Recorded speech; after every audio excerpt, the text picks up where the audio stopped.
That lock wasn't there to keep strangers out. It was there to make sure the girl inside didn't leave with her name.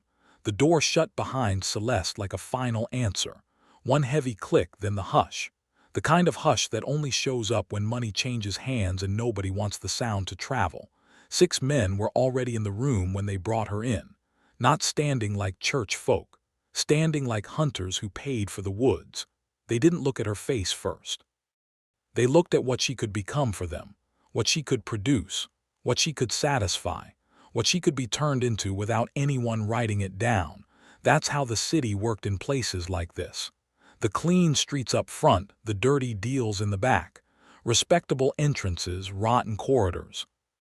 Everybody wore cologne, everybody talked soft, and everybody pretended they were buying anything other than a human life. Celeste stood on a small raised platform that felt like a chopping block dressed up in wood. The dress they forced on her was too fine for the room and too tight for breathing. Silk the color of a lie. Corset drawn in like they were trying to squeeze the refusal out of her ribs. She kept her chin level, not because she was brave, because she understood the game.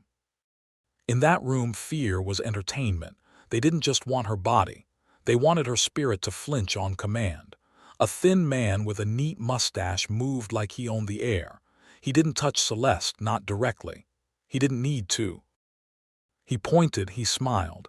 He sold the idea of her like a product that came with guarantees. She's young. She's trained. She's educated enough to make you forget what she is. He said those words the way a jeweler talks about clarity. The men around her nodded like they were discussing a horse, a carriage, a piece of furniture. One of them leaned in too close, close enough for her to smell brandy on his breath and the arrogance behind it. "Turn," he said like he was ordering a door to swing open. Celeste turned, slow, measured, like she was moving through water. She had learned something early: if you move too fast, they think you're trying to run. If you move too slow, they think you're trying to resist. Either way, they punish you for having a mind. They circled her. Not one asked her name. Not one asked if she understood, because what they were buying didn't require understanding. Another voice cut through the room, careless and curious. "Can she have children?" The air went colder at that, not because it shocked anyone, because it didn't. The mustached man answered like he'd been waiting for the question. "Untouched," he said, "healthy, and the children will sell well." Sell well? Celeste didn't blink. She didn't let her face change. She stared at a point past the men's shoulders like she was watching something farther down the road than this room could see. That's the only way to survive a trap. You don't stare at the teeth. You stare at the exit you haven't found yet. A man stepped forward, older than the others, dressed like he kept his sins pressed and tailored. Silver hair, good rings, shoes too clean for honest work. He took his time examining her the way a butcher inspects a cut before deciding what to pay. He wasn't loud. He didn't need to be. The room leaned toward him without anybody noticing they were leaning. That's how power moves when it's real. Quiet, certain, like it already won. He spoke finally. "I'll take her." Just like that. No drama. No auction song crescendo. Just a final decision that told the other men to put their wallets away and swallow their hunger. The number followed like a hammer striking wood. $7,500. It didn't sound like money in Celeste's ears. It sounded like a sentence. She didn't know what that number could buy because she'd never been allowed to buy anything. But she understood what it meant in that room. He paid enough to make sure nobody questioned him. He paid enough to make sure the transaction would be treated like something important, something special, something he deserved. The mustached man beamed. "Excellent. Papers tonight." And just like that, the men who'd been circling her turned into polite businessmen. Handshakes, smiles, nods. They moved around her like she was already invisible. That's the cruelest part.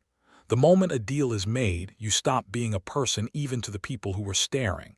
Now you're just property being delivered. They led Celeste down a narrow corridor that smelled like polished wood and secrets. She could hear the hotel out front, life moving, laughter, music, glasses clinking. The city stayed alive while her life got boxed up. Outside, heat sat on the street like a wet hand. A private carriage waited. Velvet inside, soft enough to make the cage feel like comfort. He held the door open like a gentleman. It wasn't kindness. It was ownership wearing manners. Celeste stepped in. The door shut. Curtains pulled. The world disappeared. As the carriage rolled, she listened to the wheels. She counted the turns, the stops, the rhythm of distance like mapping an escape route in her head. She didn't cry. She didn't pray out loud. She didn't plead. She made a promise instead. Not a pretty promise. Not a hopeful one. A hard promise.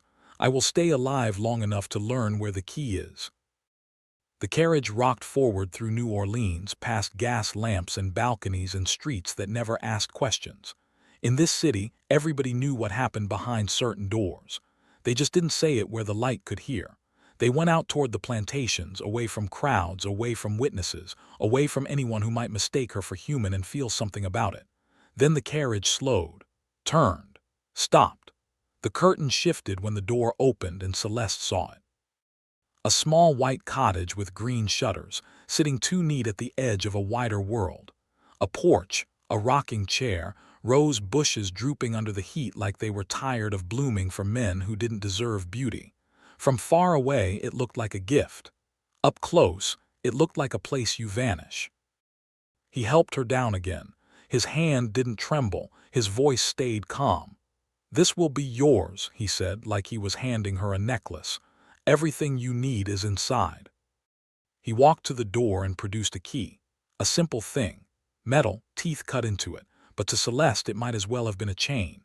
He unlocked the door and held it open.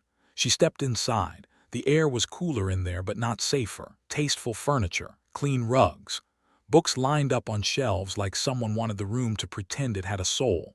A dining table set for a life that would never be real. A bedroom visible through the doorway, dominated by a bed so big it felt like a stage.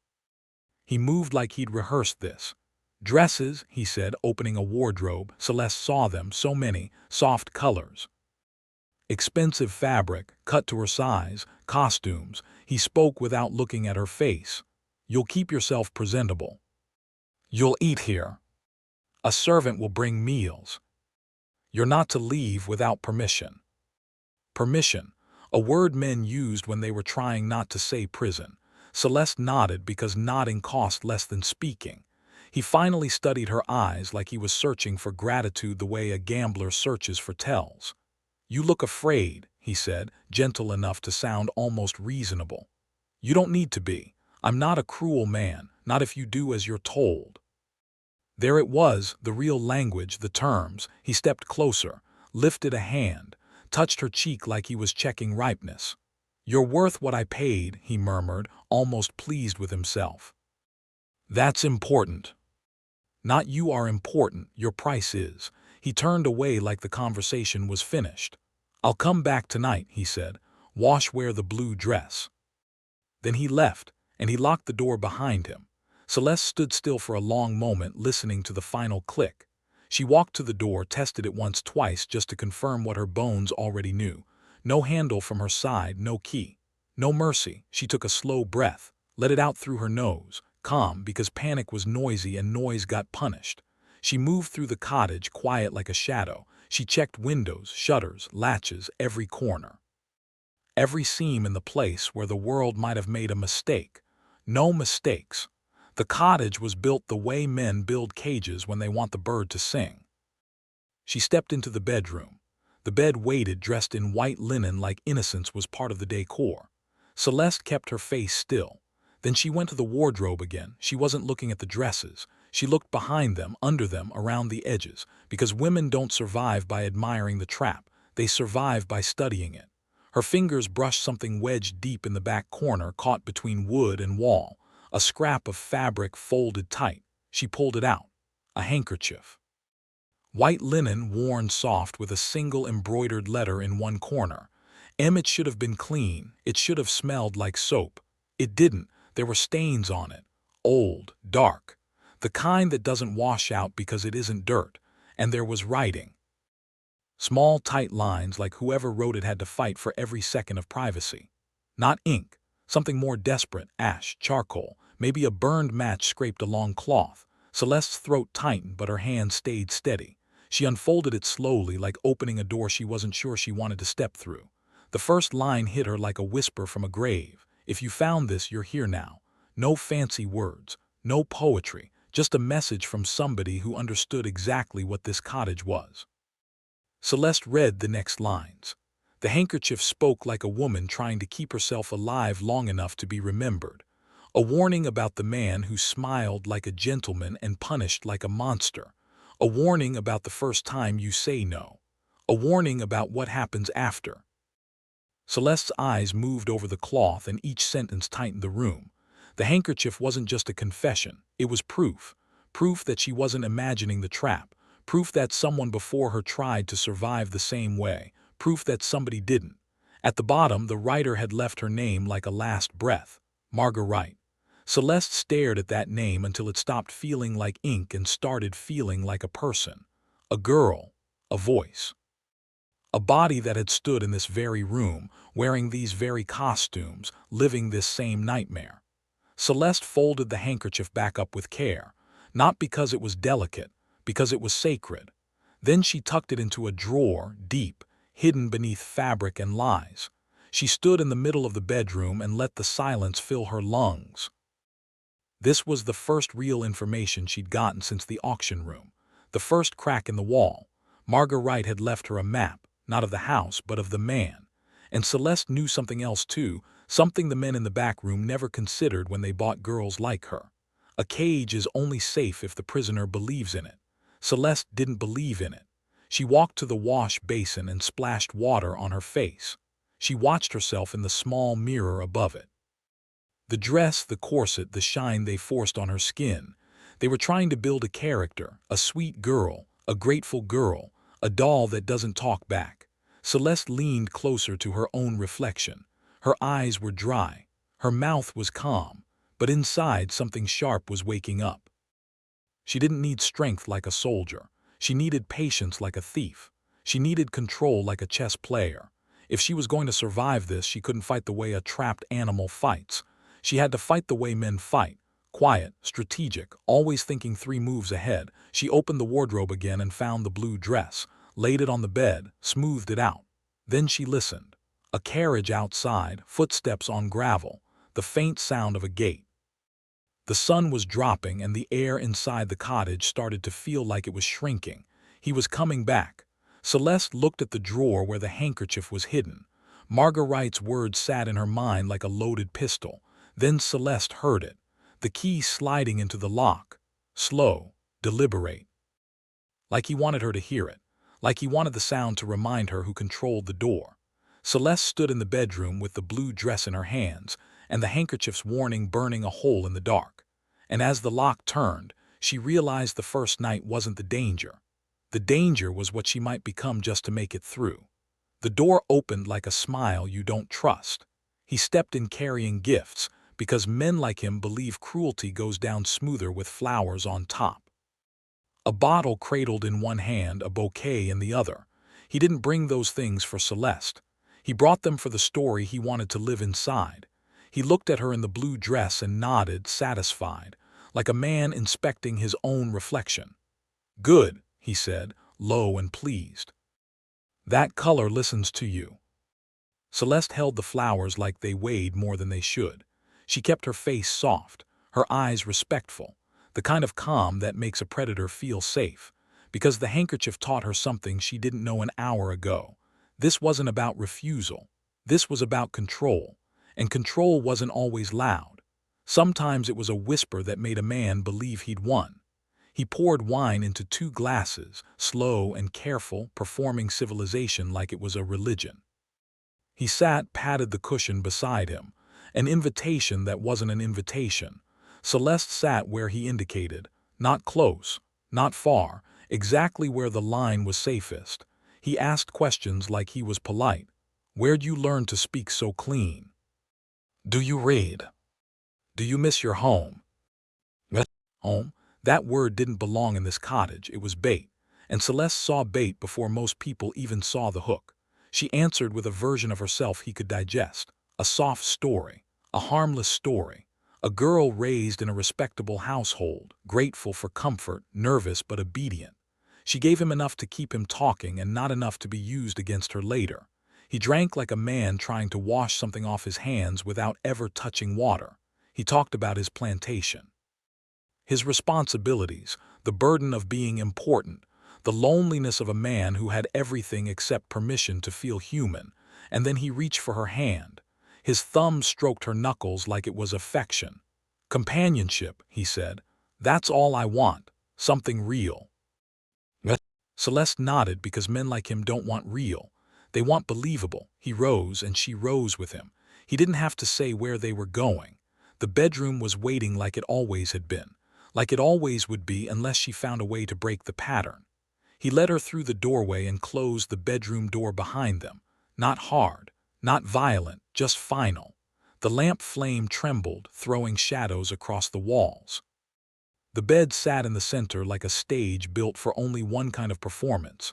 Celeste felt her heartbeat in her throat, but she didn't let it touch her face. Her mother's voice came back to her, not as comfort but as instruction. "When it's happening, leave. Go somewhere else. Take your mind and lock it in a place they can't reach." Celeste chose a crack in the plaster near the ceiling, a small flaw barely there. She stared at it like it was a doorway, and she counted. 1, 2, 3. The numbers didn't stop it, they just gave her something to hold while it happened. He spoke. She answered with the sounds he wanted, the right little breaths, the right soft words, the right illusion. Inside her head the count kept moving. 20, 21, 22. Time stretched, then snapped back. The lamp flickered, the mattress creaked. His breath changed, like a man convinced he was being loved instead of obeyed. And then it ended. He became gentle after, not because he was kind, because men like him like to pretend tenderness erases what they did. He brushed hair from her face, kissed her forehead, like he was blessing his own sin. "You were perfect," he murmured, "perfect." That word wasn't praise, it was ownership, it was a receipt. He dressed slowly, casual now, talking about tomorrow, talking about jewelry he might buy her, talking about how fortunate she was, how he'd saved her from the fields. Celeste stared past him and nodded, because arguing with a man in that moment was suicide. He left with the same calm he arrived with, and the lock clicked again. Celeste waited 5 full minutes unmoving until she was sure the sound of his footsteps was gone. Then she stood. She went to the wash basin, poured water, and scrubbed her skin until it burned. Hard, thorough, like she could scrape off his hands, like she could erase the night. It didn't work. Nothing like this ever washes clean. She stopped before the water ran cold. Her hands were red, her breath steady, her eyes blank. That blankness scared her more than anything he'd done, because blankness was the beginning of disappearing. She crossed the room and pulled the handkerchief from the drawer. Marguerite's handwriting looked frantic in the dim light, tight lines filled with pain that still felt warm. Celeste read it once, then again. The warning wasn't just about him. It was about what the performance does to you. She went to the kitchen, found a piece of charcoal near the hearth, and returned to the bedroom. She unfolded the handkerchief carefully, smoothing it like it was paper, like it mattered. Then she wrote beneath Marguerite's last line, not a prayer, not a complaint.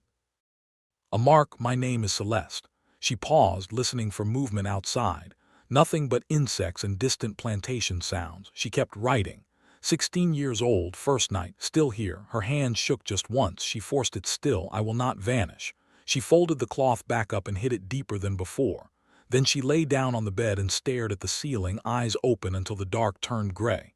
The next evening he came again, and the next, and the next, days stacked like bricks. Each visit the same structure, different flavor. Sometimes wine, sometimes laughter, sometimes silence. Sometimes he stayed longer. Sometimes he took more. Sometimes he acted like a lover, sometimes like a man reminding a thing who owned it. Celeste learned quickly what the cottage required. Never refuse outright, that's how you get punished. Never show the wrong emotion, that's how you get tested. Never let him see the real you, that's how you get broken. So she performed, and the performance worked.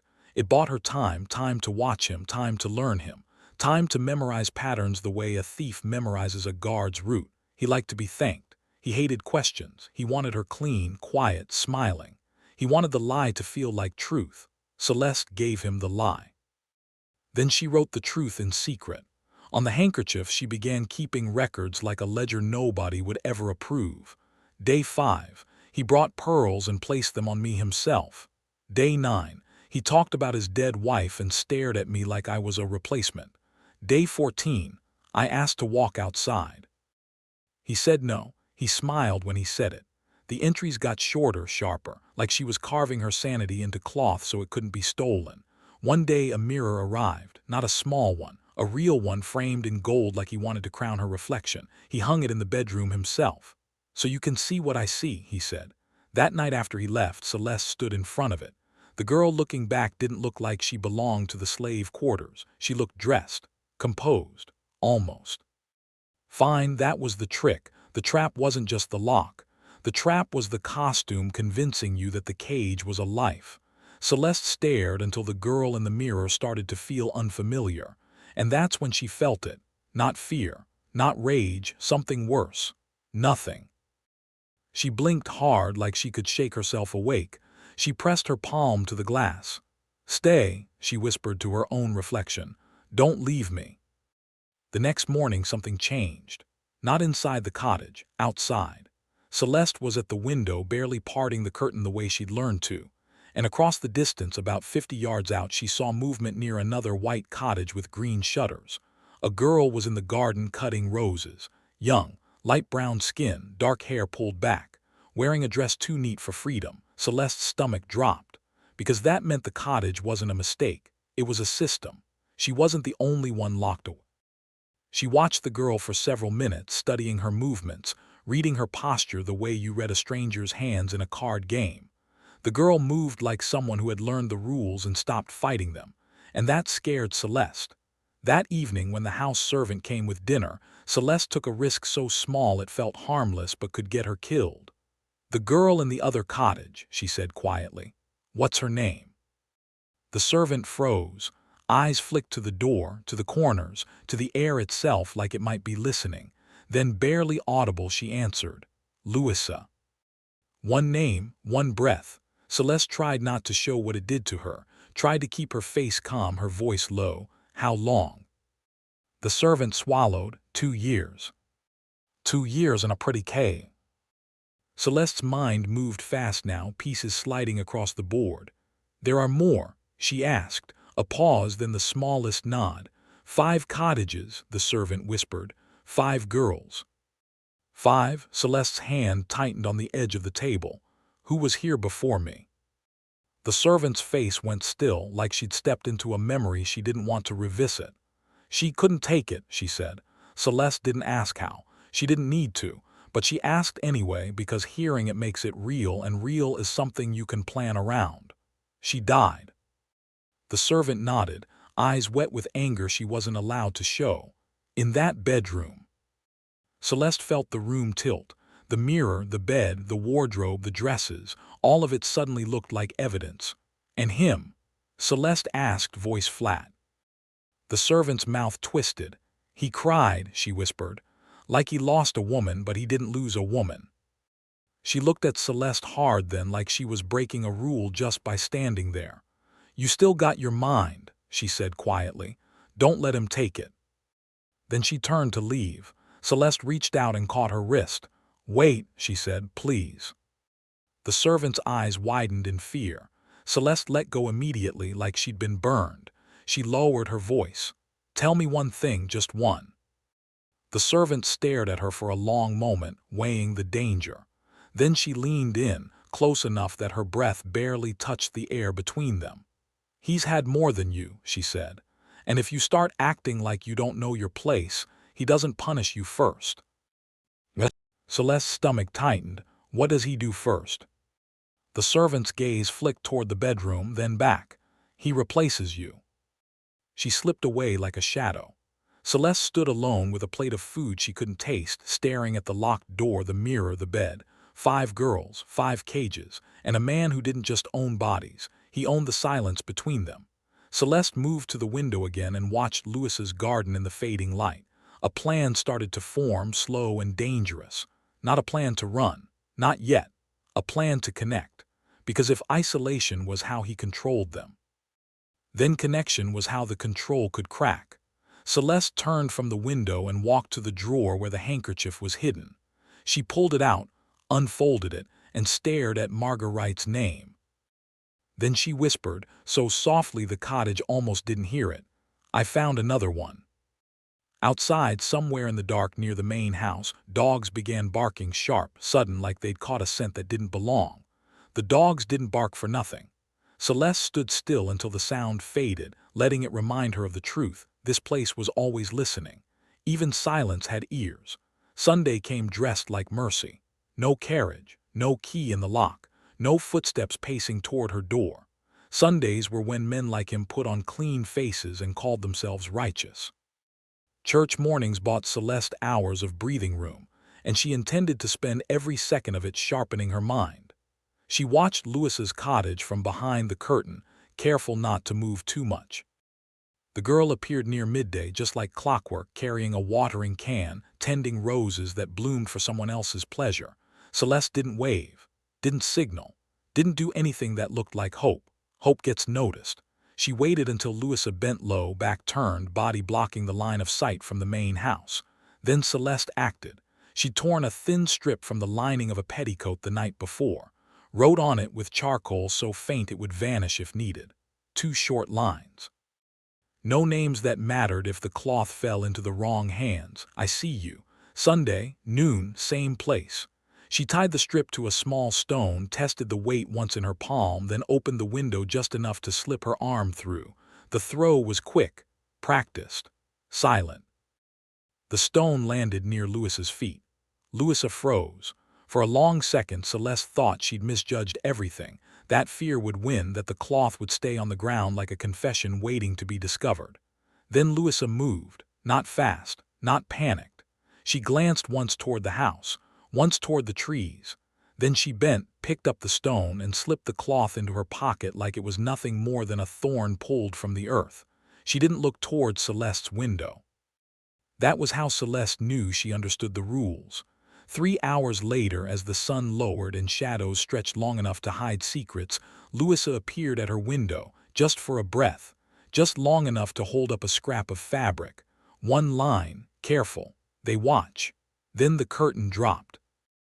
Celeste stepped back from the window, heart hammering so hard it felt like it might shake the cottage apart. She wasn't alone anymore. That realization was dangerous. Because once you know you're not alone, you stop accepting loneliness as fate, and men who build cages depend on you believing there's no one else trapped with you. Weeks passed. Nothing visible changed.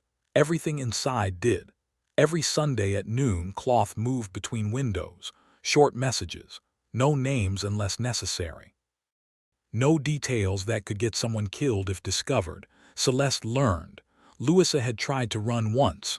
They caught her with dogs, whipped her, locked her inside until she forgot what trees smelled like. There were others. A girl so young her writing wandered across the cloth like she was losing the fight to stay present. Another who'd been there so long she wrote like someone already half gone. One was pregnant. They were inventory, assets, investments. Celeste wrote everything down on Marguerite's handkerchief, turning it into something sharper than a diary. It became a ledger of survival. Day 47, there are 5 of us. Day 63, they watch closer now. Day 81, one of us is breaking. By day 100, Celeste understood the truth nobody said out loud. Running wasn't the danger, being sold again was, so she thought like the men who owned them. Why were fancy girls valuable? Not because they were alive, because they performed beauty, gratitude, desire, silence. Celeste sent one sentence to Louisa, written so small it nearly vanished into the cloth. "What if we stop making it easy?" Louisa's reply came the next Sunday. "That's suicide." Celeste answered anyway, "So is staying." The plan wasn't rebellion with fire and screams. That only ends one way. It was something quieter. They would become inconvenient. Celeste stopped wearing the dresses he chose. She apologized when he noticed, but didn't change. Louisa stopped smiling, just stopped. Like her face had forgotten how. Another girl cried during visits, not hysterical, just enough to make the men uncomfortable with what they were paying for. The men noticed. Of course they did. Men always notice when their fantasies stop cooperating. He confronted Celeste one night, standing too close, voice sharp under the calm. "You've changed." She met his eyes. "Yes." The honesty surprised him. That was a mistake on her part, but it was already out. "I've given you everything," he said, "and you repay me with this." Celeste didn't raise her voice, didn't beg. "I'm locked in here," she said. "That changes people." Silence fell heavy. Then his hand came fast, not hard enough to leave marks where others could see, just enough to remind her that honesty had a price. "You belong to me," he said quietly. "Don't forget that." He left her on the floor. Celeste didn't cry. She waited until the pain settled into something manageable. Then she wrote on the handkerchief with shaking fingers. "Day 112. He hit me. He heard me." The punishment spread unevenly. One girl was sold, disappeared overnight. Another was moved to a darker cottage, no windows, and one morning the servant arrived with eyes hollowed out by bad news. The youngest had swallowed poison. They saved her body, not her mind. She was taken away before sunrise, 15 years old. Gone. Celeste felt something inside her harden into something that didn't bend anymore. That night, when he reached for her, she didn't disappear into counting.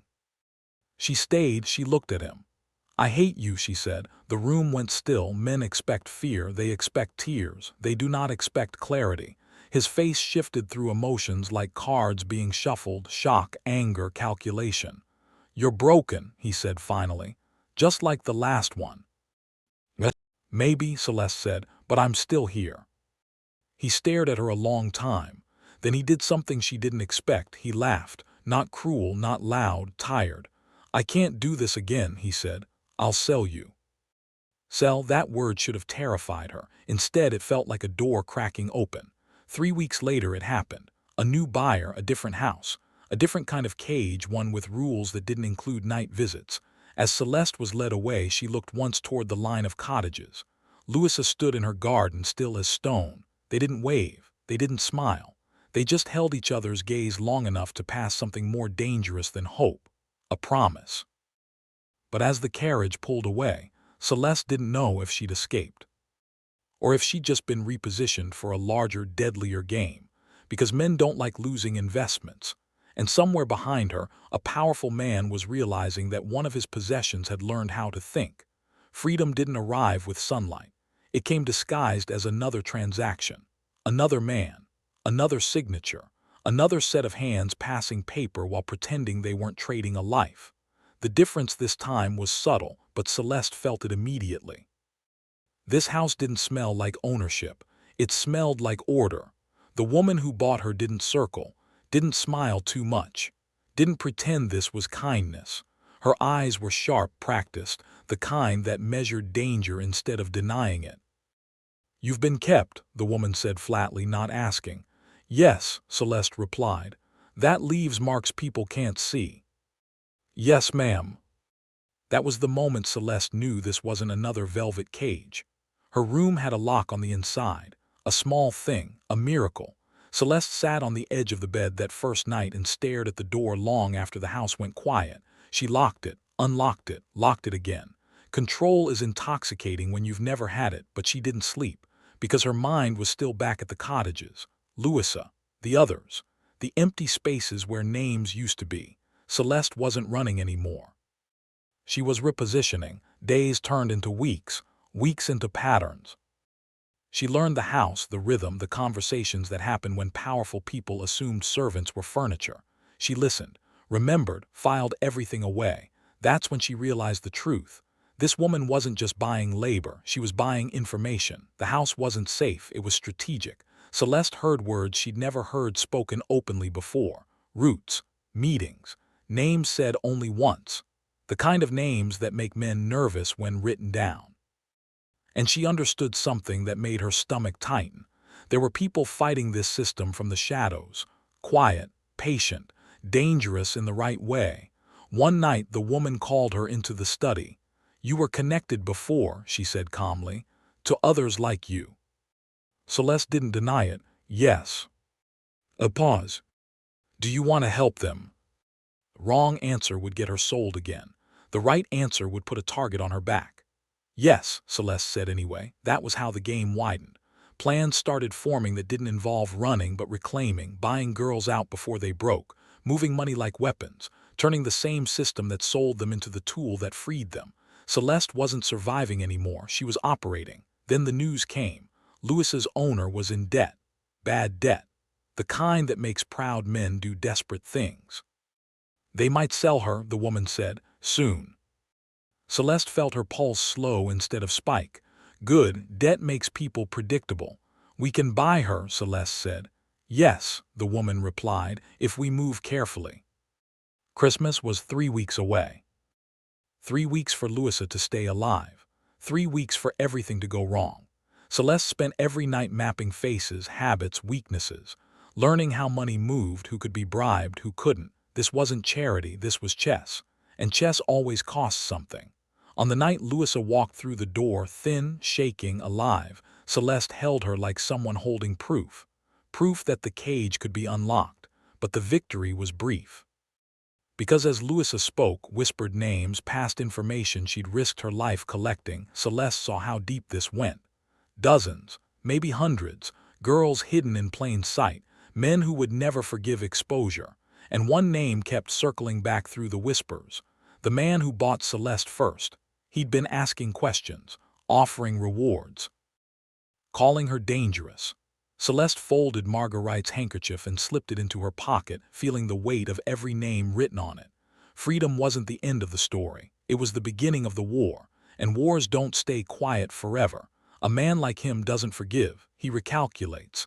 Celeste understood that before the first rumor reached the house, before the name drifted through back channels, before the price went up. He wasn't asking for her back. He was asking for her erased. They said he'd started calling her dangerous, a liar, a thief, a woman with ideas, the worst thing you can be in a world built on obedience. Men like him don't hunt with noise, they hunt with paperwork, with favors, with other men who owe them something and don't ask questions. Celeste adjusted immediately. She stopped walking the same streets twice, stopped trusting silence, stopped sleeping deeply, because safety is loud, and this wasn't that. The house became busier, too busy, people coming and going with tight faces and short conversation, doors closing where they used to stay open, candles burned later into the night. Something was shifting. Louisa felt it too. She stopped sitting near windows, started flinching at footsteps. Trauma recognizes patterns before logic catches up. One night Celeste heard her name spoken in a room she wasn't supposed to be near. He saw her, he's certain. Rewards already circulating. If they connect the theft too. The words blurred after that. Not because she didn't hear them, but because she already knew what they meant. He hadn't just lost money, he'd lost control. And control-hungry men don't let that stand. They move fast when pride is wounded, too fast. The woman who owned the house called Celeste in before dawn. Her face was calm, but her hands betrayed her. "They're tightening the net," she said. "Not just for you, for all of us." "How long?" Celeste asked. "Hours, maybe less." Louisa was already packing. Marie sat on the bed, shaking, clutching a blanket like it was the last solid thing in the world. Celeste moved with purpose. No panic. Panic wastes time, roots, papers, names. Money divided small enough to disappear if needed. Everything measured. This wasn't the first escape. But it was the first one that felt like pursuit instead of opportunity. A knock came at the door downstairs. Not loud, not urgent, polite. Celeste froze. That kind of knock doesn't belong to friends. They looked at each other. No words needed. Someone had talked or someone had been followed. The woman went pale. "That's them," she said. Boots echoed in the hall. Voices followed. Official. Confident. The voices of men who believed the law belonged to them. Celeste slipped the handkerchief into her bodice without thinking. Marguerite's name pressed against her heart like a reminder and a warning. If she was caught now, there would be no auction room, no velvet carriage. There would be chains. She grabbed Louisa's hand. "Now," she whispered. They moved toward the back stairs as the front door opened. A man's voice carried through the house, smooth and satisfied. "I'm looking for a girl," he said. "Name's Celeste." Celeste didn't look back, because the most dangerous moment in any escape is the second you hesitate. They reached the rear door just as footsteps thundered overhead. Outside, the night waited, dark, uncertain, alive with possibility and death. Celeste stepped into it knowing one thing for sure. This wasn't just about getting away anymore. Someone powerful had decided she was a problem, and problems in his world were meant to be dealt with permanently. Night doesn't hide you.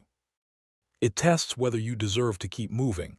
The back door shut without a sound. Celeste didn't slam it. Slamming is panic. Panic leaves trails. She guided Louisa and Marie into the alley like she'd rehearsed it in her bones 100 times, even though she hadn't. Behind them, the house filled with voices. Calm ones, that's what made it worse. Men who believe the law is on their side don't rush. They take their time. They expect the world to wait. Celeste didn't.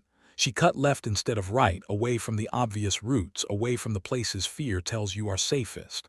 Cobblestone underfoot. Damp air.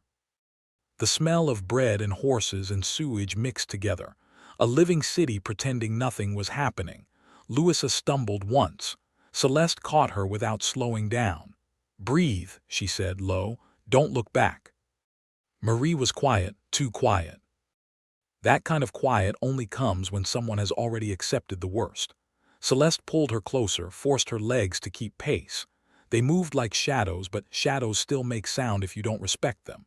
A shout rose somewhere behind them, not close, not far enough. Celeste adjusted again. She ducked them through a narrow cut between buildings, then another. She counted turns without counting numbers, letting instinct do the math. She learned something in captivity most people never do. Cages teach you routes. They burst into a wider street lit by lamps. Too open, too exposed. Celeste swore under her breath and pulled them toward a line of wagons parked for the night. "Down," she whispered. They crouched between wheels and wood as boots passed on the far side of the street. 2 men, maybe 3. Lantern lights swung low, searching faces that weren't there. "One's a woman," a voice said. "Light-skinned, clever." Celeste pressed her hand flat against Louisa's shoulder, grounding her. She could feel the tremor in her bones. Fear wants to travel. You have to stop it at the source. The men moved on. Celeste didn't. She waited longer than felt safe, longer than felt reasonable, then longer than that.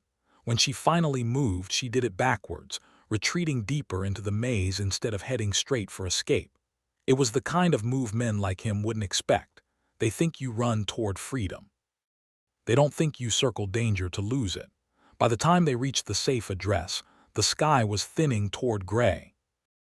A single lantern burned in an upstairs window. The signal still standing, they slipped inside. The door closed, and for the first time since the knock at the house, Celeste let her shoulders drop, only a little. The room smelled like dust and old paper. Maps were still spread across the table, plans interrupted, lives half-packed. "We were followed," Louisa said, voice shaking now that the chase had paused. "I felt it." "You were," Celeste replied. "You did fine." Marie sank onto a chair, hands locked together like she was afraid they'd fly apart. "He's not going to stop," she said. "Not a question, a fact." Celeste nodded. "No," she said, "he's not." A man entered from the back room, one of theirs, face tight, jaw set. "They know," he said. "Not everything, but enough. He's put money behind this." "How much?" Celeste asked. The man hesitated. "Enough to make strangers loyal." That was bad. Money doesn't just buy muscle, it buys patience, it buys imagination. Celeste moved to the table and looked down at the city map.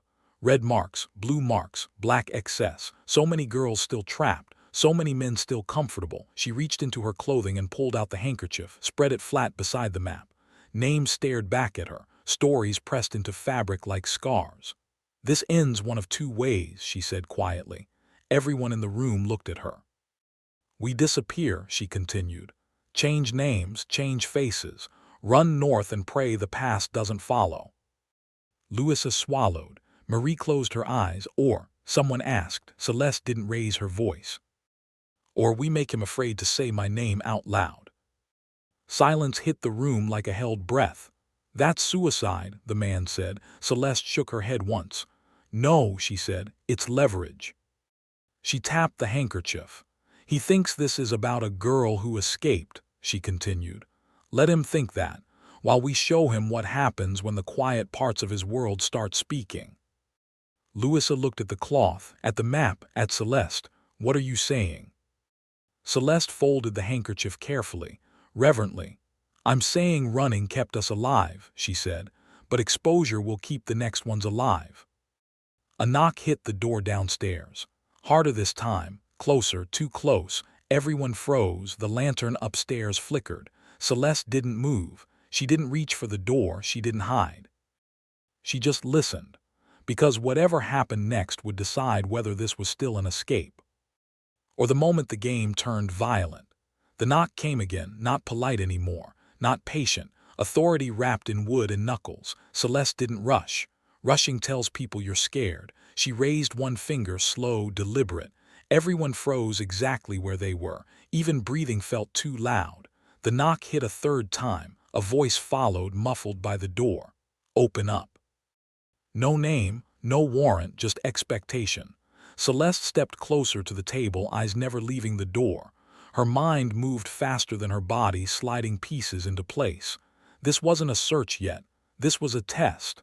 Men who are certain don't knock like that. They kick, they break, they drag. Men who knock are still asking the room to confess. She leaned in close to the others and spoke so softly the words barely existed. "Say nothing. Do nothing. Let me think." Another voice joined the first, lower, familiar in tone even if she couldn't place it. "We know you're in there." That one tightened her spine. Not law, not muscle. A hunter who liked to be heard.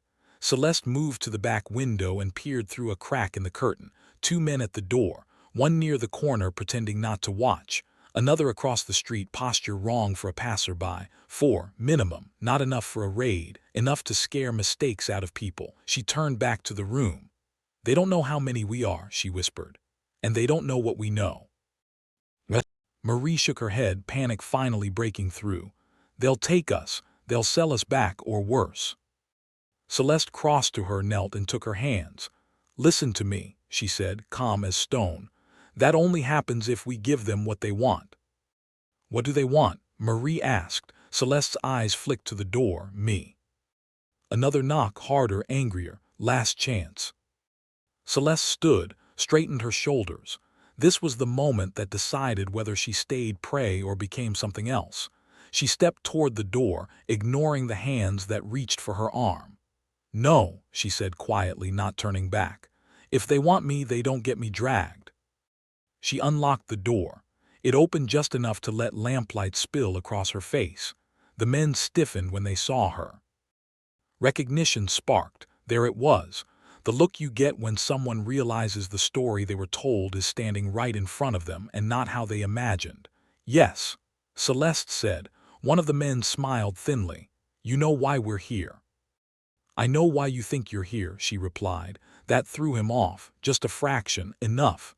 "You're coming with us," he said. "A powerful man wants his questions answered."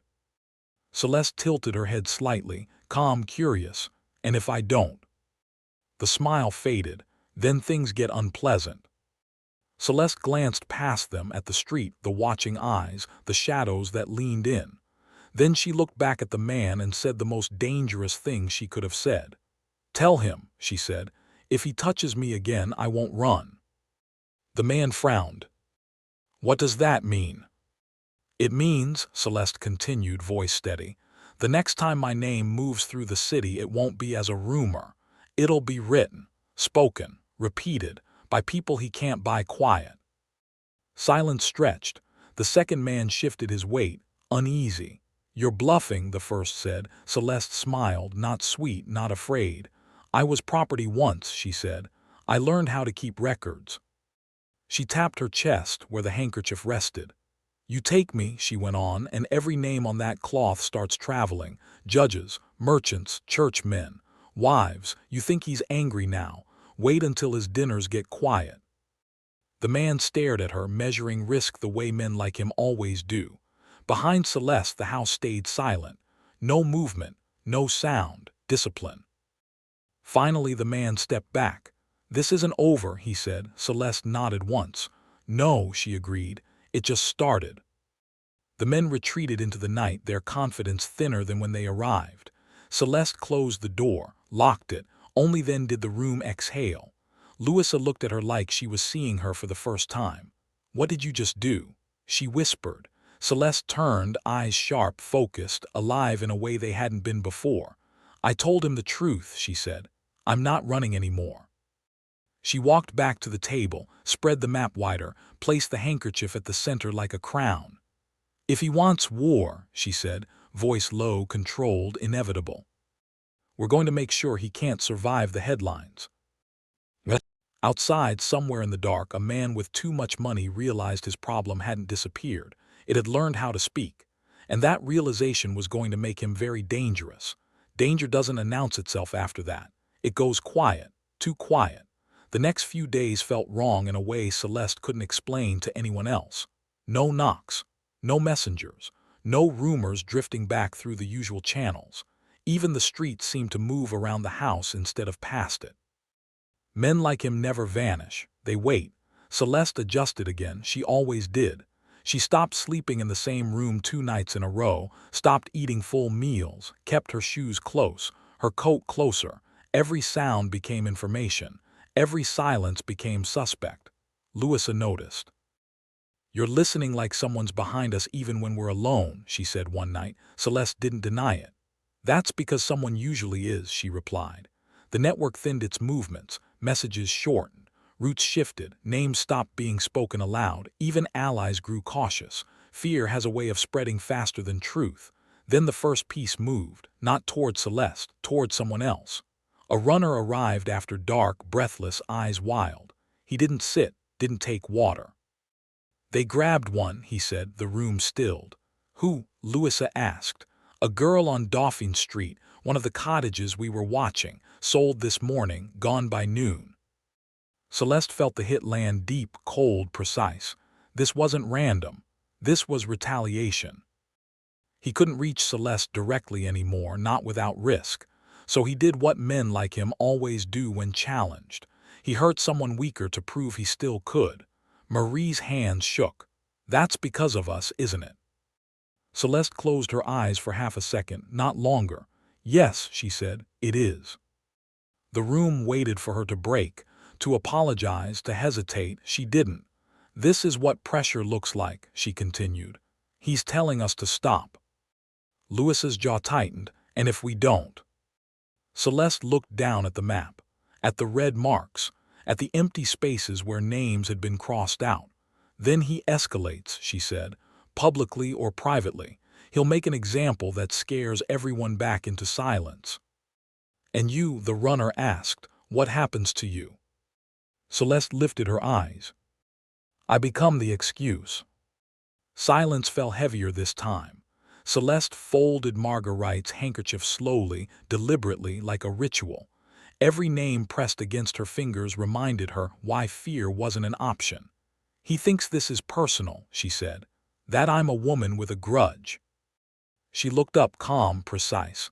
We need him to understand it's bigger than me. Louisa frowned. How? Celeste walked to the desk and pulled out a stack of papers she'd been building quietly for weeks. Letters, copies, accounts written in clean, careful handwriting, not angry, not dramatic, just facts. These go north, Celeste said, to people who print, people who speak to crowds, people he can't whip by or lock away. The runner's eyes widened. That'll light the whole city up. Yes, Celeste said. That's the point. Marie's voice was small, and when he comes for you after that. Celeste didn't answer right away, because this was the part of the game you don't lie about. When this breaks, she said finally, I won't be able to stay here. Louisa's breath caught. You'll run. Celeste shook her head once. I'll move forward, she said. There's a difference. She gathered the papers into a bundle, tied them tight. If he wants me silent, she added, he's going to have to chase me into rooms full of witnesses. Outside, a carriage rolled past slower than necessary. Celeste watched its shadow slide across the wall. She knew that pace. She knew that patience. The hunter hadn't left the city. He was just deciding which piece to sacrifice next. And Celeste understood something now with terrifying clarity. The moment the truth went public, this would stop being a quiet war. It would become one neither of them could walk away from alive. The city exhaled the moment the letters left. Ink dried fast when truth was nervous. Celeste didn't watch them go. Watching makes you want to call things back. She trusted the roots, trusted the hands carrying them north, trusted the idea that once words start moving, they don't stop just because a man with money tells them to. That was the gamble, and gambles don't give you time to breathe. The reaction came quicker than she expected. Not riots, not sermons, whispers, the kind that slip into drawing rooms and stay there, the kind that make wives stop mid-sentence, the kind that make men lower their voices when certain names come up. A judge canceled a dinner, a merchant left town early, a church committee postponed a fundraiser with no explanation. Small things, but men like him notice small things.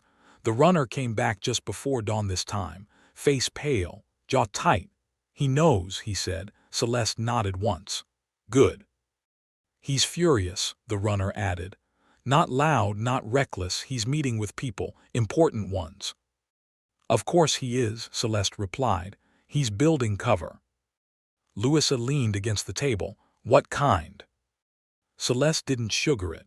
"The kind where I stop being a problem and start being a warning." That was the danger of exposure. When you shine a light, the things it touches don't always burn. Sometimes they harden. That afternoon, the servant who used to slip messages went missing. No goodbye, no warning, just absence. Celeste stared at the empty space on the map where her name should have been written. "They took her," Marie whispered. "Yes," Celeste said, "and they want me to know it." House felt smaller after that. Walls closer, sounds sharper. Even allies started hesitating before speaking to her, like proximity alone carried risk. That night Celeste packed again, not to flee but to be ready. She changed her appearance, darker clothes, different hair, different walk. She learned how to become forgettable when necessary and unmistakable when it mattered. 2 days later, a message arrived through a channel she didn't trust anymore. "Meet him. One conversation. End this quietly." Louisa ripped the note in half. "That's a trap." "Yes," Celeste said, "which is why it's useful." Marie grabbed her arm. "You can't go." Celeste met her eyes, steady, unmoving. "He's already decided this ends with me," she said. "The only question is whether I get to choose the place." Silence followed her words like an agreement nobody wanted to make. "He won't come alone," Louisa said. "Neither will I," Celeste replied. She folded the handkerchief one more time, slower than usual. Names pressed against her palm, promises, debts. "If I don't come back," she said quietly, "this doesn't stop. You send everything, all of it." Louisa swallowed. "And if you do?" Celeste allowed herself a thin smile. "Then he learned something men like him never expect." She tucked the handkerchief close to her chest and stepped toward the door. Outside, the city waited, lanterns burning, corners watching, carriages rolling at a pace that meant nothing and everything. Somewhere in that maze, a powerful man believed this was the night he solved his problem. Celeste walked into the dark knowing one truth with absolute certainty. Problems don't disappear. They either get buried, or they take the whole house down with them. He chose the place. Of course he did. Men like him always pick familiar ground. It gives them the illusion of control. A private parlor above a respectable establishment. Good lighting, thick walls, 2 exits, no witnesses that mattered. Celeste arrived early. Early means you're not hunted yet. She sat where she could see the door and the reflection of the window behind her. Ordered nothing, touched nothing, let the room learn her patience. When he came in, he didn't bring guards inside. That was the first tell. Confidence doesn't need an audience. He looked older than she remembered, not weaker, just worn. Power ages men in strange ways. It keeps them alive but eats them from the inside. He closed the door himself. That was the second tell. "You've caused a lot of trouble," he said, not sitting yet. Celeste didn't answer. Silence makes men talk. He sighed and finally took the chair across from her, close enough to be threatening, far enough to pretend this was civil. "You could have lived comfortably," he continued. "Quietly. Instead, you chose to make noise." Celeste met his eyes. "No," she said calmly. "You chose to build something that couldn't survive daylight." His jaw tightened. "You think you've won?" he asked. "You think a few papers and whispers undo men like me?" She leaned forward just enough to change the temperature in the room. "I don't need to undo you," she said. "I just need to make you expensive." That landed. He studied her then, really studied her, not like property, like a problem he hadn't solved yet. "You know what happens to women who overreach," he said softly. "Yes," Celeste replied. "I also know what happens to men whose names stop opening doors."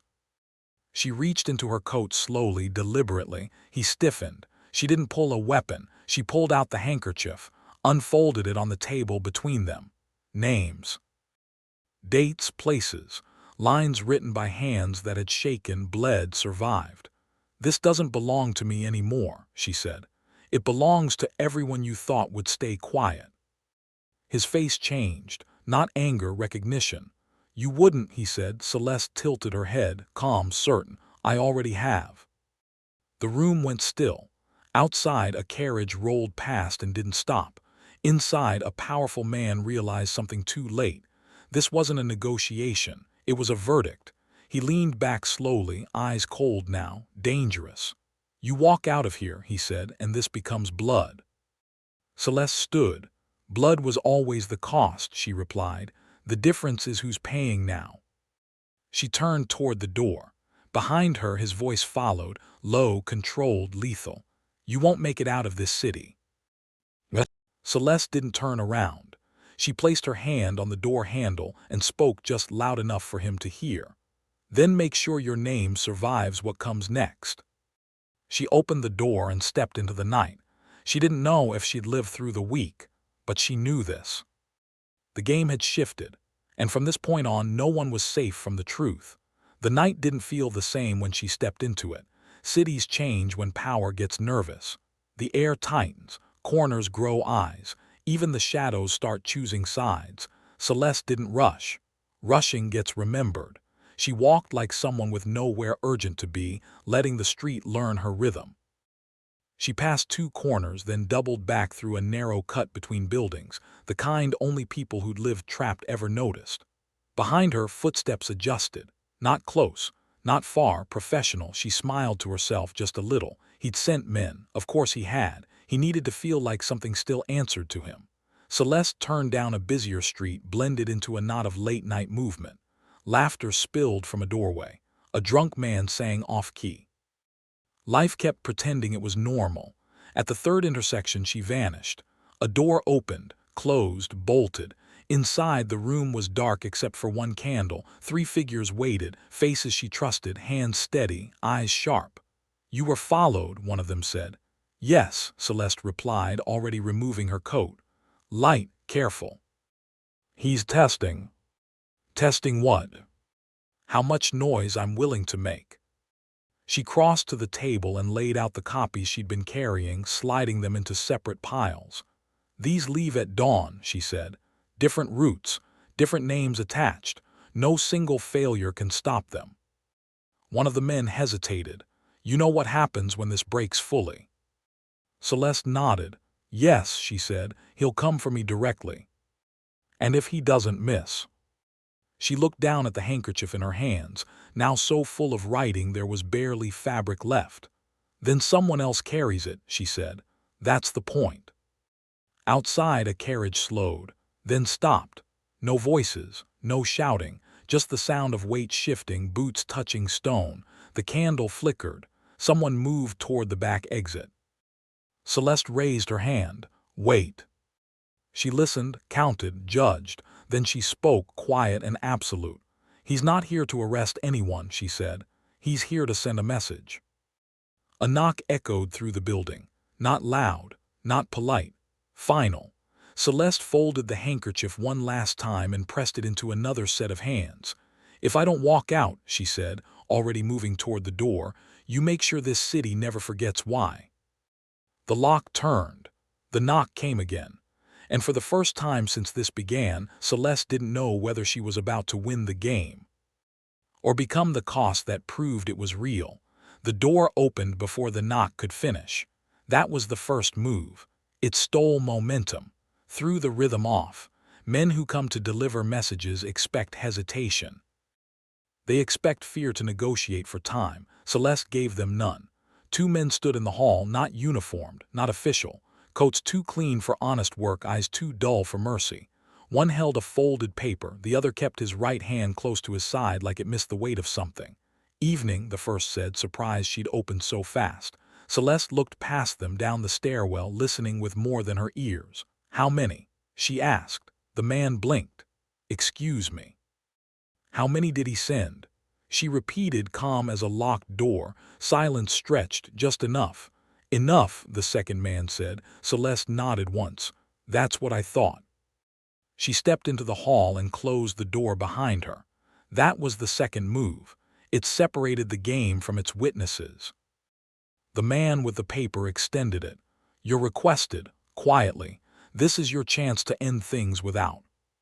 Celeste took the paper and didn't open it. "You don't get to negotiate anymore," she said. "You're just here to report back." The first man smirked. "You're in no position to." Celeste stepped closer. Not aggressive, not rushed, close enough that he had to decide whether to step back or stand his ground. He stepped back. "That message." She continued, tapping the folded paper against his chest. "Tell him I received it. Tell him I declined." "And if he insists?" the second man asked. Celeste finally looked at him, really looked. "Then tell him this," she said. "The next girl who disappears will be the last secret he ever keeps." The stairwell went quiet. The men exchanged a look. Not fear, calculation. They were weighing her words against their orders, trying to decide which carried more risk. That's when the sound came, soft, metal. A door opening somewhere below that shouldn't have opened. Celeste's eyes flicked toward the stairs. So he'd sent more. Clever. The first man cursed under his breath. "You said she'd come alone." "I didn't say that," the second replied. Celeste smiled, just barely. "That's because I don't." She moved fast now, not running, not panicking, purposeful. She turned, went down the hall, not toward the stairs, but away from them, toward a door that looked like storage and smelled like dust and old lies. A shout rose behind her. "Stop!" The door slammed open. Celeste slipped inside and pulled it shut just as something heavy hit the wood. The lock held, for now. Inside, the room was dark, tight, stacked with crates and forgotten furniture. A single window near the ceiling showed a slice of night sky and nothing else. Celeste leaned back against the door, breathing controlled, listening, boots, voices, anger losing its patience. She reached into her clothing and felt the absence where the handkerchief had been. Good. That meant the story could survive without her. The door shuddered once. Then again. Celeste straightened, eyes sharp, mind clear. If this was where it ended, it wouldn't end quietly. And somewhere, in another room, in another city, words were already moving. Too fast now to be caught. Too loud now to be buried. The door cracked, wood splintered. And Celeste stepped forward, ready to decide whether tonight made her a ghost or a warning no one would ever forget. The door gave way with a sound like a bone snapping. Wood split. Hinges screamed. Dust burst into the room like a held breath finally released. Celeste didn't freeze. She moved, not forward, not back, sideways. That's where survival lives. The first man came through the door fast and angry, expecting fear to be standing where she'd been. His momentum betrayed him. Celeste swung one of the loose crate boards up into his wrist, sharp and precise. Not to break it. To steal whatever he was holding. Metal clattered to the floor. The second man cursed and lunged, but the room was wrong for him. Too tight, too cluttered, too many shadows. Men who rely on force hate confined spaces. They can't spread out. They can't dominate. Celeste backed toward the crates, keeping them between her and the door, forcing them to come one at a time. "Careful," she said calmly. "You break something important in here and he'll blame you." That hesitation, just a fraction, was all she needed. She reached up, grabbed the edge of a hanging canvas and yanked. Everything came down, boxes, old furniture, dust choking the air. One man stumbled, the other shouted, blind and furious. Celeste didn't wait to see who recovered first. She went for the window. It was small, too small for comfort. But cages teach you something most people never learn, how to fit through places not meant for escape. She climbed, scraping skin, ignoring pain. Pain was temporary, capture was permanent. Below, the men recovered. "Stop her." A hand grabbed her ankle. Celeste kicked back hard, heel finding bone. The grip loosened just enough. She pulled herself through the window and dropped. The fall knocked the breath out of her, but she rolled like she'd practiced it 1,000 times in her head. Came up moving, always moving. The alley was empty, too empty. That was when she heard it, the bark. Not dogs, men, calling to each other, voices spreading outward, tightening the circle. They'd planned this. The storage room was never the end. It was the funnel. Celeste pressed her back to the brick wall, chest rising and falling slow, controlled. She closed her eyes for half a second and pictured the map she'd studied. Every cut, every blind turn, every place the city forgot about. She chose one. Footsteps thundered closer. Lantern lights spilled into the alley mouth. And somewhere not far away, a carriage door slammed shut, too deliberate, too patient. He wasn't here to watch. He was here to make sure it finished. Celeste pushed off the wall and ran straight toward the narrowing dark, knowing the next choice she made would decide whether her story kept moving or ended right here, unfinished, with her name whispered as a caution instead of shouted as a truth. The alley tightened like a throat. Brick on both sides, damp and slick, the kind of passage the city pretended didn't exist. Celeste ran without looking back, counting steps by instinct, not numbers. Left shoulder brushed stone. Right hand grazed iron. Every scrape told her where she was. Footsteps followed.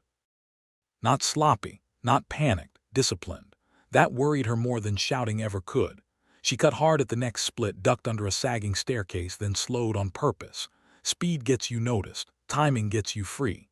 She pressed herself into a doorway that wasn't a doorway anymore, just a shadow shaped like one, and waited. The men passed, 3 of them, close enough that she smelled sweat and oil. One laughed low like this was sport. Another cursed the city for having too many holes. They didn't see her. Celeste didn't move until their sound thinned into distance. Then she went the opposite way. That was always the mistake people made. They ran toward escape. She ran toward confusion. She slipped through a broken fence, crossed a narrow yard, vaulted a low wall she'd memorized weeks ago, and landed in a street that looked ordinary enough to forget. Lamps burned. A couple argued quietly. Somewhere music bled from an open window, life pretending nothing was wrong. Celeste merged into it. She adjusted her walk, slower, tired, like a woman heading home late, not prey slipping a net. She let her shoulders sag just enough to sell it. Fear is loud. Exhaustion blends. At the next corner, a carriage idled, too clean, too still. The driver didn't look at her. That was the tell. Celeste kept walking. The carriage rolled forward to match her pace, so he was watching now. Good. She turned suddenly and crossed the street, heading straight toward the light of a busy corner. The carriage hesitated, then followed, wheels too quiet. He wanted privacy. She wanted witnesses. She stepped into a tavern doorway just as voices rose behind her. "Miss." She turned fast, sharp. "Do you mind?" She said loudly, clear enough for heads to turn. "You've been following me for 3 streets." The carriage stopped. A man stepped down, face carefully neutral, respectable, the kind of face people trusted until they shouldn't. "There's been a misunderstanding," he said smoothly. Celeste didn't lower her voice. "Then you should clear it up somewhere public," she replied, "because I don't know you." Eyes were on them now, not alarmed, curious. Curiosity was enough. The man measured the street, the witnesses, the balance of risk. He smiled thinly. "Of course," he said. "My mistake." He stepped back. The carriage door closed. The wheels turned away. Celeste didn't watch it go. She waited, counted, listened. Only when the sound was truly gone did she move again. She didn't return to the safe house. That was burned. She didn't go north, not yet. Instead, she went somewhere dangerous for a different reason. She went where stories traveled faster than money. By dawn, she stood in a borrowed room, hands shaking for the first time all night, not from fear, from release. She sat on the edge of the bed and let the weight hit her. The chase, the threats, the narrowness of how close she'd come to disappearing into an alley with no name. She was alive, barely, and that meant something else too. He tried to end her quietly, failed, tried to scare her, failed, tried to hunt her. Failed. Men like him don't stop after that. They changed tactics. Celeste stared at the pale light creeping through the window and understood the next truth before anyone had to say it. From this point on, she couldn't just survive. She had to become untouchable, not by hiding, by standing where too many eyes could see. Outside, the city woke up, unaware that somewhere in its bones a line had been crossed. And somewhere else, a powerful man was waking up furious, realizing that the woman he tried to erase had slipped through his hands again. That kind of failure doesn't fade. It demands a final move. Morning is when consequences wake up. Celeste felt it before she heard it, the shift in the street below. The way voices carried sharper. The way doors opened slower, like the city itself was deciding whether to get involved. She washed her face in cold water and studied herself in the cracked mirror. Same eyes, different weight behind them. The night had burned something away and left something harder in its place. A knock came, soft, too early. Celeste didn't move. The knock came again, careful, respectful, not the sound of men who kick doors. She slid the chair back with a deliberate scrape and opened the door just enough to see who stood on the other side. A woman, mid-30s, plain coat, smart eyes that didn't miss details, no jewelry, no fear. "I've been looking for you," the woman said quietly. "That makes one of us," Celeste replied. The woman glanced down the hall, then back up. "If he finds you first, you won't get another night like last night." Celeste opened the door wider. "Then you should start explaining fast." Inside, the woman didn't sit. She paced once like she was measuring walls. "He's burning favors," she said. "Judges, editors, men who don't like being named but hate being embarrassed more." Celeste nodded. "I know." "No," the woman said. "You don't, not yet." She reached into her coat and pulled out a folded paper. Not a letter, not a warrant, a draft, printed. Celeste took it, eyes scanning fast. Her name wasn't on it, not yet, but the story was there, twisted, reframed. A dangerous runaway, a thief, a manipulator leading good men astray. They were getting ahead of her. The woman met Celeste's eyes. "By tonight, this version goes public. Once it does, anyone helping you becomes a criminal." Celeste folded the paper slowly. "So what are you offering?" she asked. The woman finally stopped pacing. "A stage," she said, "before he controls the story." Celeste felt the ground shift. "Where?" "Somewhere he can't touch without revealing himself," the woman replied. "And once you speak there, you don't get to disappear again." Celeste thought of the alley, the storage room, the men in the dark, the handkerchief no longer in her possession but moving without her. "What's the cost?" Celeste asked. The woman didn't hesitate.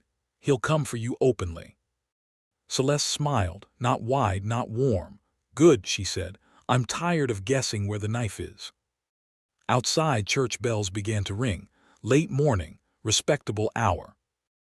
The kind of sound men hide behind. Celeste grabbed her coat. "Take me," she said. As they stepped into the street, Celeste felt it, eyes following from windows, from corners, from behind polite faces. Word had already started moving, and somewhere not far away a powerful man was being told his quiet solution had failed. Again. This time he wouldn't send shadows, he'd step into the light, and when he did, one of them wasn't going to walk away. They chose the afternoon on purpose. Midday crowds, open doors, respectable faces pretending they didn't crave scandal while leaning closer to hear it. The kind of hour where violence becomes inconvenient. Celeste stood behind the curtain, listening to the room fill, chairs scraping, murmurs stacking on top of each other. The low buzz of anticipation that told her the story had already arrived before she did. "You still have time to walk away," the woman beside her said quietly. Celeste shook her head. "I walked away enough times already." She stepped forward. The room didn't go silent right away. Silence like that has to be earned. She stood there long enough for curiosity to beat conversation, for people to realize the woman in front of them wasn't a rumor anymore. Then she spoke. Not loud, not dramatic, calm, controlled, like someone who knew exactly where every word would land. She didn't start with pain. Pain makes people defensive. She started with facts, places, patterns, names that weren't hers. She described cottages without using the word prison. Describe transactions without using the word crime. Let the audience connect the dots themselves. Men shifted in their seats. Women stopped fanning. Someone coughed too hard. She spoke about systems, not monsters, about how silence was maintained, about how respectability was used as camouflage, about how men hid behind paperwork and called it order. Then she changed the tempo. She spoke a name. One name. A murmur rippled through the room like a dropped glass. She didn't accuse, she explained. She explained how power worked when nobody challenged it, how it fed on discretion, how it punished resistance quietly so nobody else would try. And when I refused to disappear, she said evenly, the system tried to erase me instead. Eyes were fully on her now, not pity, recognition. She saw it land. That moment when people realize they've been standing next to something rotten and pretending not to smell it. At the back of the room, a door opened. Celeste didn't turn. She didn't need to. She felt it, the shift in air, the collective inhale when someone important enters without being announced. He'd come. Of course he had. This was the part of the game men like him couldn't resist, showing up to prove they were untouchable. Celeste kept speaking. She spoke about records. About names written down by women who knew they might not live long enough to explain themselves. About how those names were no longer hidden in drawers. They are moving now, she said calmly. They will keep moving whether I'm here tomorrow or not. A chair scraped hard behind her. Someone stood. She felt him before she saw him reflected in the glass at the side of the room. Older, sharper, furious in the way only cornered power gets furious. He didn't shout, he smiled. You're finished, he said, voice carrying just enough to be heard. Celeste finally turned. She met his eyes without flinching. Then why did you come? She asked. The room held its breath. He stepped forward, confident, practiced, every inch the man who believed consequences were for other people. You've said enough, he replied. You'll say no more. Celeste nodded once. That's where you're wrong. She reached into her coat. The room tensed. She didn't pull a weapon. She pulled paper, copies, letters, lists. I already said it, she continued. You just arrived too late to stop it. Voices erupted now. Questions, accusations, people standing demanding answers from the man who had never expected to be questioned in public. He looked around, realizing the crowd wasn't with him anymore. Not fully, not safely. His smile thinned. This isn't over, he said to Celeste, low enough that only she could hear. Celeste leaned in just enough to answer. No, she said, now it's visible. Guards moved, not toward her, toward him. Because power changes shape when witnesses multiply. As he was escorted toward the door, he looked back once, promise in his eyes, cold and precise. Celeste watched him go, knowing something with absolute clarity. Public truth doesn't end wars. It just makes the next move unavoidable. And whatever came next wouldn't be decided in rooms like this. It would be decided in the dark, where men who lose everything decide whether they still have nothing left to lose. The room didn't relax after he was taken away. That's what people never understand. Exposure doesn't calm a system. It agitates it. You don't cut the head off a snake and expect the body to sleep. Celeste felt it immediately. The way conversations fractured. The way allies suddenly remembered appointments they didn't have. The way bravery thinned once the danger became real instead of theoretical. Truth had been spoken. Now it had to survive. She didn't linger. Lingering turns you into a symbol, and symbols get targeted. She exited through a side corridor, guided by hands that shook just enough to admit fear. Outside, the afternoon light looked wrong. Too bright. Too normal. That's when she saw them across the street. Not hiding, not rushing. 3 men, well-dressed, patient, watching the door she'd just left, not his usual kind. These weren't errand boys or muscle paid by the night. These were men sent to remember faces. Celeste adjusted her pace without thinking, turned once, didn't look back again. She moved with the crowd until the crowd thinned, then thinned herself out of it. A carriage rolled by slow, not following, measuring. She cut into a narrow passage between shops and felt the air change again, that familiar tightening like the city drawing a line around her. At the end of the passage, someone stepped into view, not blocking her, just standing where coincidence would be hard to believe. He tipped his hat slightly, respectful, calm. You made him look small today, he said. Celeste stopped. That tends to make men dangerous, she replied. He smiled at that, not amused, interested. He's already lost friends, the man continued. But he still has reach, and reach gets ugly when pride bleeds. What do you want? Celeste asked. To warn you, he said, public fights end, private ones don't. Celeste studied him, the shoes, the posture, the way his eyes never stopped moving. And you, she asked, which side are you on? The man's smile faded just enough to be honest. I'm on the side that cleans up afterward. He stepped aside, giving her space to pass. One more thing, he added as she moved past him. He didn't come today to stop you. Celeste paused. He came to see how many people would stand when you spoke. She felt the weight of that settle in her chest. How many? She asked. The man didn't answer. He just walked away. Celeste stood alone in the narrow passage, the city breathing around her, and understood the final shape of the danger. This wasn't about silencing her anymore. It was about deciding how many people would have to fall to make an example stick. And somewhere beyond witnesses and speeches and ink, a man with nothing left but influence was deciding whether burning the whole board was worth it. As long as she went down with it.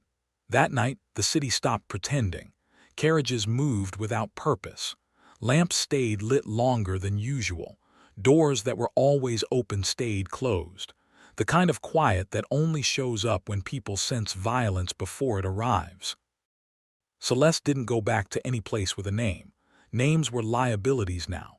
She stayed in motion, passing through borrowed rooms, stairwells, back entrances, places that smelled like dust and other people's fear.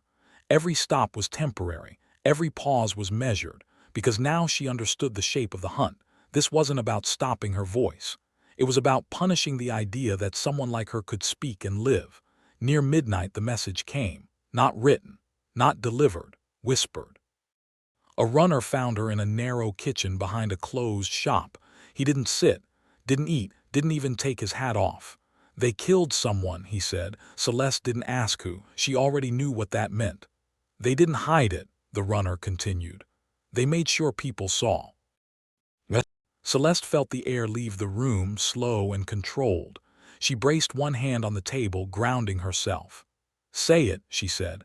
A woman who helped move papers, he said. Found this evening. They're calling it an accident. An accident, that word again, always that word. Celeste closed her eyes just for a second, not to grieve, to focus. Grief comes later if you survive. This is my fault, the runner whispered. If we hadn't. No, Celeste cut in, sharp but calm. This is his choice. She straightened. He wants me to stop, she said. He wants everyone else to stop even harder. The runner nodded. And he wants you to know he can reach anyone. Yes, Celeste replied, which means he's scared. That surprised him. She explained anyway. Men who feel secure don't leave bodies, she said. They leave warnings. This is desperation. Silence followed her words. Then another sound cut through the night, distant, sharp, unmistakable, a gunshot, then another, not close enough to feel, close enough to matter. The runner's eyes widened. That's near. I know, Celeste said, because she did. That direction, that distance, that timing. Someone else was paying the price for her visibility. She grabbed her coat. We need to move, the runner said urgently. Yes, Celeste replied, but not away.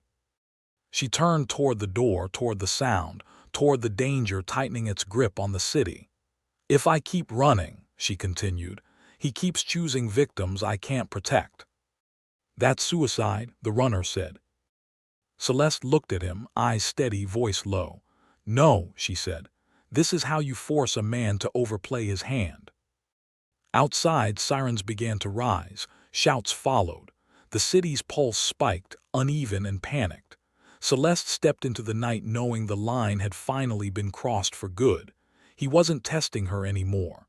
He was daring her, and whatever waited at the end of those gunshots, whether it was a trap, a confession, or a massacre, was going to decide who controlled this city's silence and who paid for breaking it. The gunshots weren't random. Celeste knew that the moment she reached the edge of the crowd gathering under the lamps. People stood close but not together, the way civilians do when instinct tells them to witness without committing. Power likes witnesses. It feeds on them. A man lay on the ground near a carriage, blood dark against the stones. Not one of hers, not innocent either. A courier, a fixer, someone who used to move quietly between important rooms and now wouldn't move at all. That was the message. He wasn't killing helpers anymore, he was killing infrastructure. Celeste crouched just long enough to see the man's hand. The ring. The cut of his coat. Confirmation slid into place. He'd burned one of his own. That's what men do when they think fear is slipping. They sacrifice loyalty to prove they still own the board. Sirens approached. Too late. Always too late. Celeste stepped back into the dark before questions could find her. She moved fast now, not reckless, not careful, decisive. The moment had arrived where hesitation only helped the other side. He wanted escalation. He was going to get it. By dawn, the city would be divided into two kinds of people. Those pretending nothing was happening, and those who knew it was already too late. Celeste reached the final safe room just as the sky began to pale. Inside, faces turned toward her, exhausted, frightened, waiting. "He's crossed a line," someone said. Celeste shook her head. "No," she replied. "He erased it." She spread the last set of papers on the table, originals, names that hadn't been spoken yet, names that would end careers, marriages, alliances. "This goes out at noon," she said. "Everywhere, all at once." "And after that?" Louisa asked quietly. Celeste looked up, eyes steady, voice calm. "After that," she said, "he won't be deciding who dies anymore." A silence followed, heavy, absolute. Outside, somewhere not far away, a man with too much power and too little restraint was preparing his final move. And Celeste knew something else too. When men like him feel the end coming, they don't negotiate. They try to take the queen off the board. He came for her before noon, not with noise, not with threats, with inevitability. Celeste felt it in the way the city shifted again, carriages clearing streets they didn't own, doors closing in places that once welcomed her, messengers suddenly forgetting routes they'd walked for years. Fear was being organized now. That meant one thing: the board was almost empty. Inside the safe room, the final packets were sealed. Names. Transactions. Proof layered so thick it couldn't be dismissed as rumor or hysteria. Once released, it wouldn't matter if Celeste lived another hour. That was the real leverage. "He won't let you see noon," Louisa said. Celeste didn't argue. "I know." Handed the last bundle to a runner. Held his eyes until he nodded once hard. "Go," she said. The door closed behind him. Now the room felt different, smaller, final. A knock came. One knock, not a threat, a courtesy. Celeste stood and adjusted her coat like she was stepping into a meeting, not a possible grave. She didn't look back when she walked to the door. He was alone. That surprised her more than guards would have. "You should have stayed hidden," he said quietly. Celeste smiled, thin and calm. "You should have stayed quiet." They stood there, two people who knew the game had reached its last hand. "You think you won," he continued, "but you don't understand men like me. Even exposed, we survive." Celeste stepped closer, lowering her voice. "Not after today," she said. "After today, everyone who protected you starts protecting themselves." His eyes hardened. "You're going to die," he said flatly.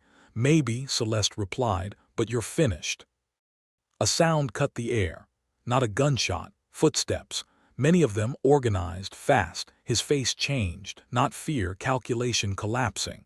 He turned just as uniformed men filled the street, not his men, not hers, public authority forced into motion by too many eyes and too much paper arriving at once. Shouts followed. Orders. Confusion. He looked back at Celeste, finally understanding the loss. "You used me," he said. Celeste shook her head.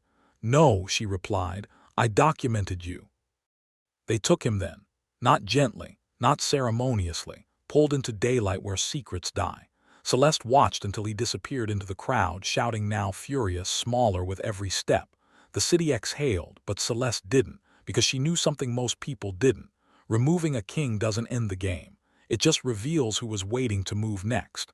By the time noon arrived, the city had already chosen sides. Papers changed hands in rooms that never expected daylight. Names were spoken by people who'd built careers on never saying them.